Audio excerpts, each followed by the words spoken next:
बोल शंकर भगवान की जय हो, सच्चे दरबार की जय हो। और आई हाँ बाबा सबके तकदीर एक ना एक दिन जरूर बदल दी अगर उनकर शरण में लागल रहम तो बिल्कुल। और कहे के बा कैसे कैसे हो बदलेला नसीब बदलेला नसीब भोले दुआरिया फागुन में बदलेला नसीब बदलेला नसीब भोले दुआरिया फागुन में बदलेला नसीब बदलेला नसीब भोले दुआरिया फागुन में आहो भोले दुआरिया फागुन में भोले दुआरिया फागुन में आहो भोले दुआरिया फागुन में बदलेला नसीब बदलेला नसीब भोले दुआरिया फागुन में बदलेला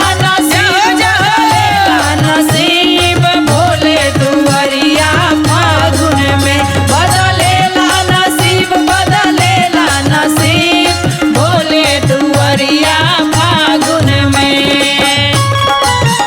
बोल हर हर महादेव की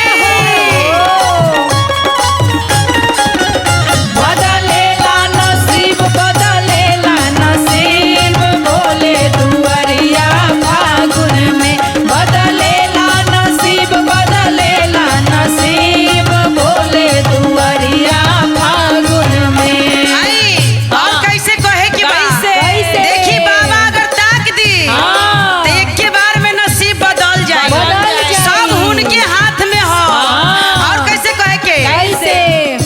अरे बाबा दुआरिया अमीरा हो जाला अमीर हो जाला अमीर हो जाला बाबा दुआरिया गरीब हो जाला गरीब हो जाला गरीब हो जाला ऐ बाबा दुआरिया अमीरा हो जाला अमीर हो जाला गरीब हो जाला बदले सबके नसीब बदले सबके नसीब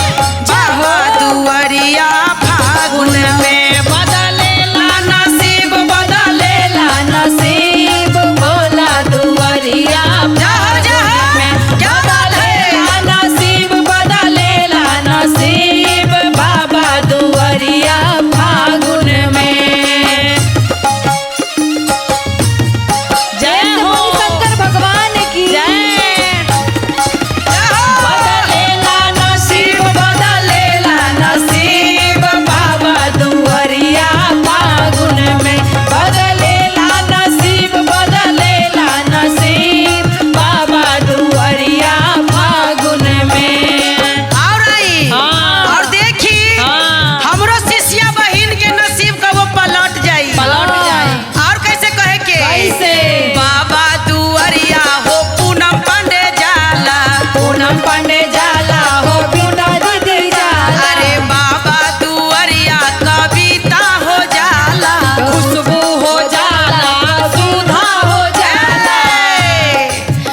बदले सबके नसीब बदले सबके नसीब बाबा दुआरिया होली में बदले सबके नसीब बदले सबके नसीब बाबा दुआरिया होली में बदले सबके नसीब बदले सबके नसीब बाबा दुआरिया होली में बदले सबके नसीब बदले सबके नसीब बाबा दुआरिया होली में